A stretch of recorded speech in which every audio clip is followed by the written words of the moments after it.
Blackbeard's early life is shrouded in mystery. His real name was probably Edward Thatch, and he may have been a sailor from the English port of Bristol. Some believe he fought in the War of Spanish Succession, at the end of which he found himself unemployed in the Caribbean in the last great age of piracy.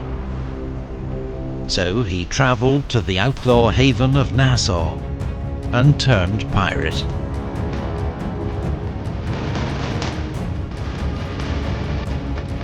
In the spring of 1717, he sailed as second in command to the pirate captain Ben Hornigold. They cruised America's east coast, seizing and plundering 8 merchant ships. That summer, Blackbeard met Stede Bonnet, known as the Gentleman Pirate, and took over command of his ship, the Revenge. Then he returned to terrorize the American colonies once more, capturing 15 ships in just 3 weeks. Blackbeard used fear as a weapon, terrifying opponents into a quick surrender.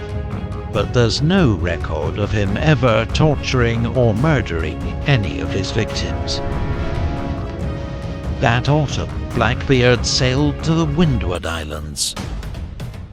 Off St. Vincent, he captured La Concorde, a French ship carrying 500 slaves bound for the sugar plantations.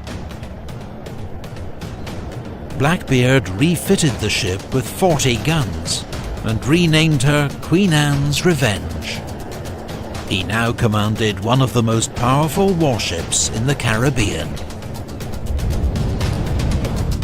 With 4 ships and 250 crew, Blackbeard rampaged through the West Indies, capturing and burning ships, as well as the French colony of Guadeloupe.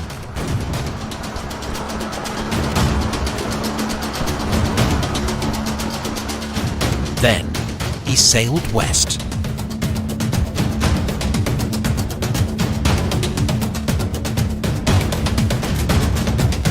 In the Gulf of Mexico, he wrought havoc amongst Spanish shipping and earned himself a new nickname, El Gran Diablo, the Great Devil. But despite many prizes, morale was low amongst Blackbeard's crew. They hadn't had a big haul in months. The men wanted gold. So Blackbeard sailed to the Florida coast, where the Spanish treasure fleet had been wrecked 3 years before.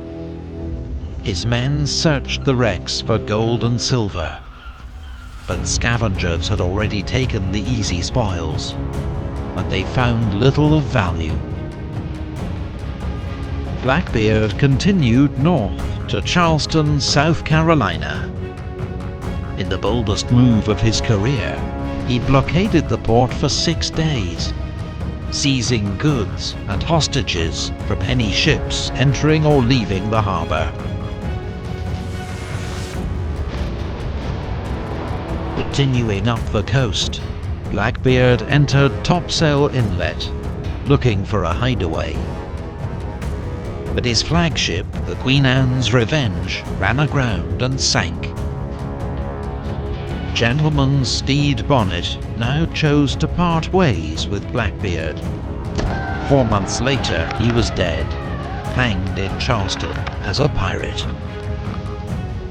Blackbeard marooned part of his crew and sailed with his closest companions to Bath, North Carolina, where he secured a royal pardon from the governor as part of a pirate amnesty. He and his men set up base on Ocracoke Island, but were soon back to their old ways, plundering 2 French ships out at sea. Blackbeard claimed his loot, 180 barrels of sugar, came from an abandoned ship, but few were fooled. Alexander Spotswood, Lieutenant Governor of the neighbouring colony of Virginia, now decided to deal with Blackbeard once and for all.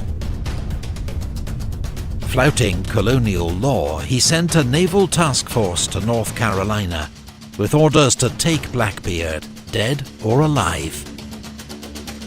Lieutenant Maynard of the Royal Navy and 60 men caught the pirates off guard at Ocracoke Island. Blackbeard was outnumbered 3 to 1, but he fought skillfully and bravely to the end. Finally, he was cut down by one of Maynard's men.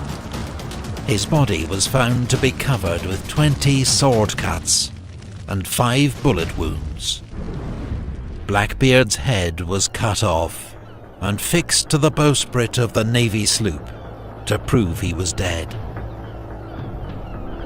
Blackbeard's reign of terror lasted less than 2 years, during which he plundered an estimated 40 ships. But his careful and deliberate use of terror forged a legend that would last for centuries.